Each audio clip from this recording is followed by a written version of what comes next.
constante é a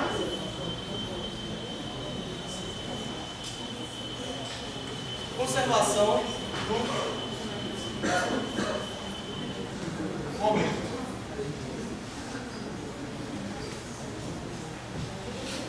Eu vou falar aqui a conservação do momento de uma maneira que não é a mais correta, não, mas ela é mais intuitiva. Eu vou falar essa e aí depois eu vou fazer a maneira mais completa. O que quer dizer uma maneira mais completa? Conservação de momento está ligado com colisão, tá? Com interação entre dois corpos. Então, se eu tenho colisão, eu tenho que ter mais de um corpo envolvido, tá? E eu vou falar aqui, mostrar aqui conservação do momento com um único corpo. Vai falar, não, mas espera aí, não é para ser dois, né? Colisão? Mas o momento já é conservado se você tiver um único corpo somente. Agora, quando a gente junta dois, o conceito ele só estende o que eu já vou falar agora. Tá? Por quê? Uma vez que você entende isso aqui, a outra eu só faço um pouquinho mais de conta para mostrar quase que a mesma coisa. Que é o seguinte, eu coloco assim, para uma partícula, o que a gente tem? Que a força resultante é igual derivada do momento do tempo. Ok? Se a força resultante é zero,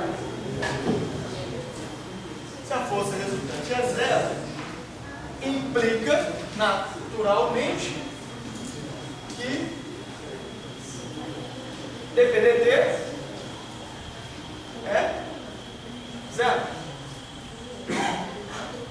Se dPdt é zero, isso aqui também implica diretamente que P tem que ser o quê? Tem que ser uma constante. Ou seja, o momento é conservado. Então, se não tem força resultante atuando num corpo, a derivada do momento é zero. O que tem como derivada zero? Uma constante. Então, o momento não pode variar se, no fundo, essas duas linhas aqui diz, olha, se a força resultante é zero, a taxa de variação do momento, consequentemente, é zero, e aí, então, o momento tem que ser uma constante. Se o momento tem que ser uma constante, quer dizer que ele não muda. Isso aqui, no fundo, está falando, olha, a velocidade se mantém constante, se não tiver força resultante. Mas, você pode olhar isso como uma conservação do momento. Tá? Só que isso aqui é para uma partícula. No contexto de uma partícula, isso aqui fica quase como falar a inércia, né? O corpo, né? Por inércia, tende a manter a sua mesma velocidade. Tudo bem, o momento tende a ficar constante. É uma outra maneira de se interpretar. Tudo bem? Entenderam? A diferença, não tem diferença de inércia. No fundo, a inércia, ele fala, é a tendência do corpo a se manter na mesma velocidade, mas você pode interpretar isso como, olha, não tem força resultante, a variação do momento é zero, então o momento tem que ser constante, então o produto massa-velocidade não pode mudar. Ok? Mas isso aqui é só para uma partícula. Vamos entender quando a gente tem duas partículas.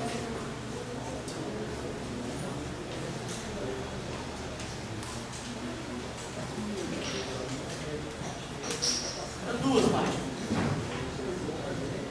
Com duas partículas, eu vou chamar aqui o corpo A, tá? Então ele tem massa MA, e tem lá um outro corpo B, e massa MB. Tá. Vamos pensar, se esse corpo tiver algum tipo de carga elétrica, ou se ele está perto da superfície da Terra, vai existir, por exemplo, a força-peso. Tá? O que eu vou te chamar, em vez de chamar de força-peso, eu vou chamar assim, olha, vai existir, pode ser que exista nesse corpo lá uma força externa, que eu vou chamar de força externa que está no corpo A. O que é força externa? Força-peso, força elétrica, caso exista, uma corda que esteja ali, ou um cara que está vindo aqui enfiando uma força, dando uma porrada naquela... É uma força externa. Tá? Vai ter também uma força externa no B, e se esses dois caras interagem, tá? Aí vai existir o que eu vou chamar, vamos supor que esses dois caras têm massa M, eles têm uma atração gravitacional, então vai existir, devido à terceira lei de Newton, o que eu vou chamar de força BA, porque é a força que o corpo B faz no corpo A, e vai ter a força FAB, que é a força que o corpo A faz no corpo B. E por ela construir um par ação e reação, FBA tem que ser igual a menos FAB, terceira lei de Newton.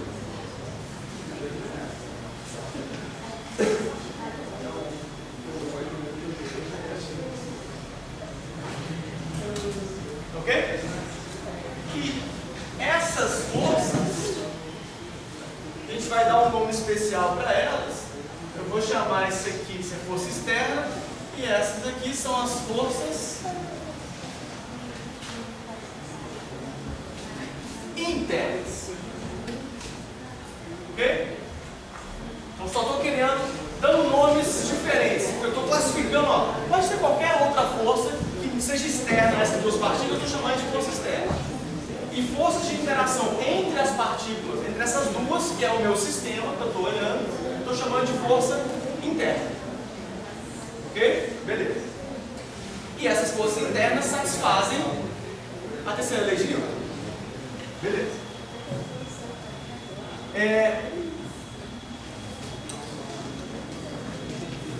Então, só para força interna, é aquelas que estão internas ao sistema e constituem sempre pares de ação e reação. Forças externas são aquelas que, feitas por agentes externos sobre esse sistema, duas partículas que é o que eu estou analisando. Tá? Beleza. Usando esses conceitos aqui agora, vamos pensar. Quem está ouvindo? Vamos escrever a força resultante do corpo A. Força externa no A mais F BA. Isso tem que ser igual a derivada no tempo de quem? Do momento da partícula A. Certo? Quem que é a força resultante no B? É a força externa no B mais a força AB, que é igual a derivada no tempo do momento da partícula B.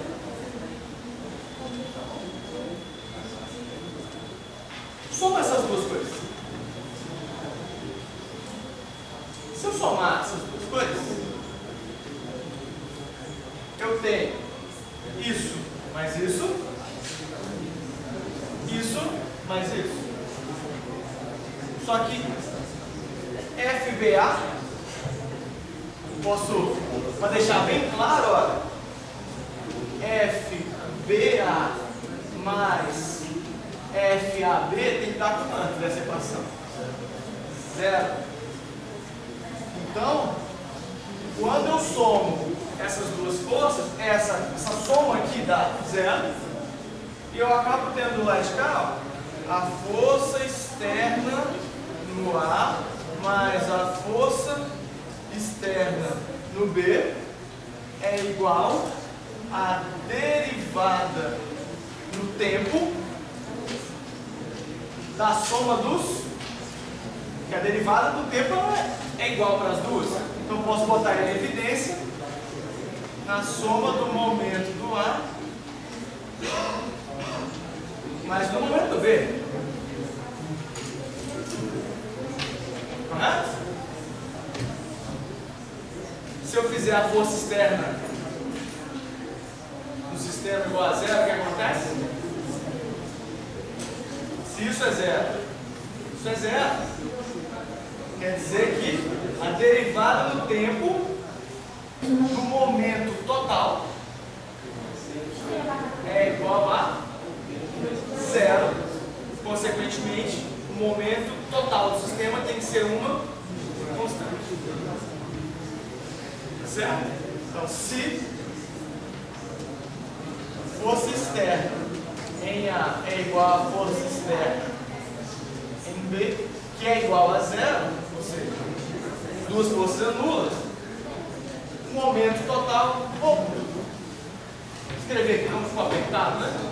Vamos mudar de quadro, porque eu posso fazer isso maior para de cá.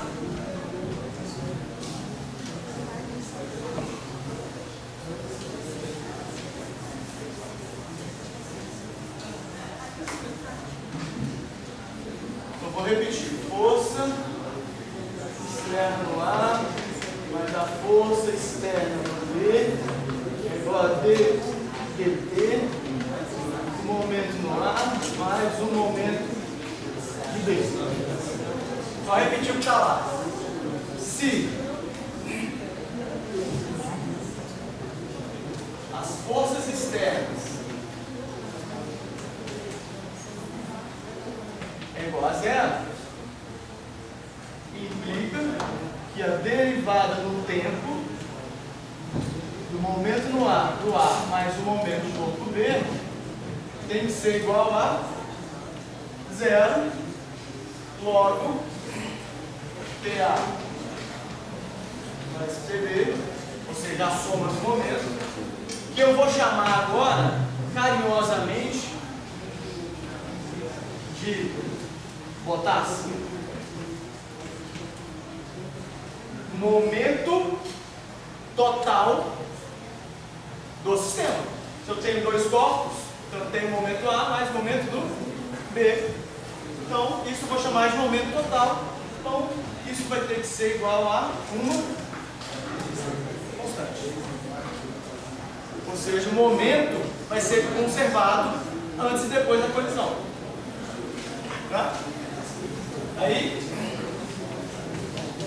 você pode ver isso como, olha, não sai do lugar. Você pode te dar um tapa em você mesmo, você não anda. Por quê? Só tem força interna. Quando você faz força em você mesmo, você está fazendo força no sistema que é você. Então você não pode andar, porque só está tendo força interna. Se tiver algum agente externo e fazer uma força em mim, aí sim eu vou mudar. Vai existir uma variação do momento linear do sistema. Mas fora isso, o momento é constante. Ok? E isso é a conservação do momento linear. Então aí quando você fala que ele é constante, quer dizer, falando, depois eu vou pegar um exemplo mais claro, quer dizer que durante uma colisão você tem os dois corpos, pensa uma bolinha de colisão de bolinha de sinuca. Antes, força resultante era 0, elas estavam lá girando praticamente sem atrito. Vou pensar num plano sem atrito. Elas estavam andando. Durante a colisão acontece uma força interna, as duas partículas, que é uma força que uma faz na outra. Então, isso é uma força interna, a soma delas é nula, então o momento conserva. Então, o momento antes tem que ser igual ao momento depois da colisão. Porque só tem força interna envolvida. Ok? uma granada. O cara pega, lança uma granada com velocidade V0, aí a granada vai voando. Quando ela chega no ponto mais, sei lá, no ponto que mais alto da trajetória, ela explode. Explode em 2 pedaços. Como o momento tem que ser conservado, qual o momento que tem que ser conservado?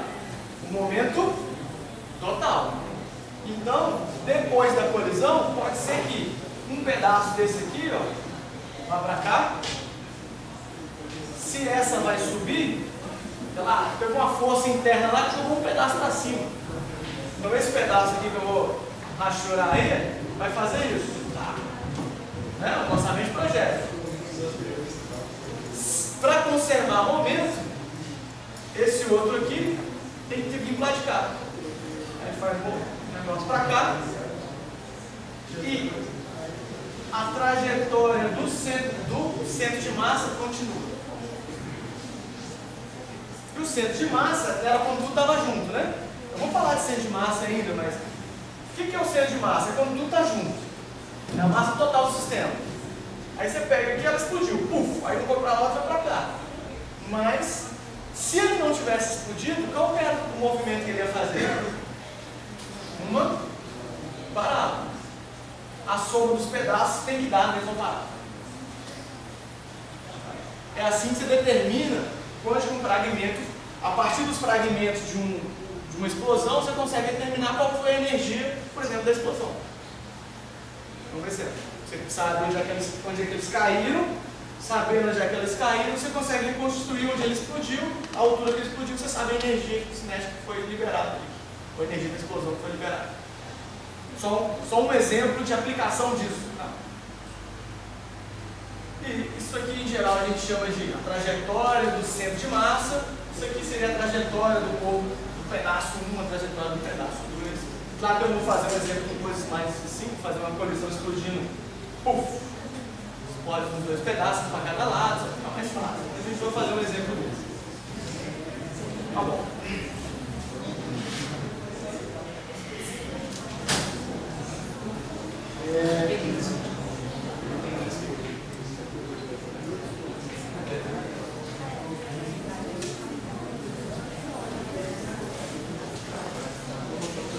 Vou escrever uma frasezinha aqui que eu gosto de, vamos dizer assim, frases conceituais que são bastante interessantes na hora da prova.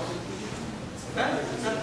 Nas 2 provas, tivemos questões bem conceituais. Que eram coisas assim, se você sabia aquele conceito, você não precisava nem fazer conta. Era isso. Que era o seguinte, aí essa aqui é só uma frase para te ajudar a lembrar desse conceito. Quando a soma vetorial de todas as forças externas é nula, ou seja, a soma vetorial de todas as forças externas é nula, o momento linear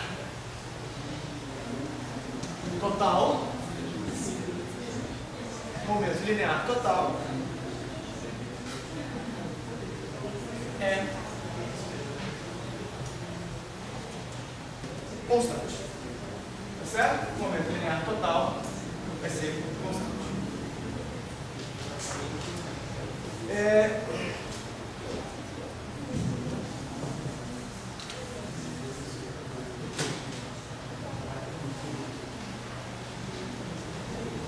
O que é o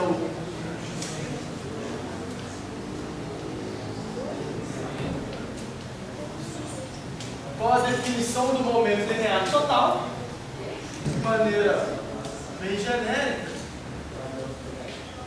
vou colocar assim, o momento linear total, T, é T1, é o momento uma partícula, mais T2, que é o momento da segunda partícula, mais a soma de todos os momentos de todas as partículas que compõem aquele sistema. Você pode ter mais de uma, eu fiz um exemplo aqui para duas, mas você pode ter 3, 4, 5, e a gente representa isso assim.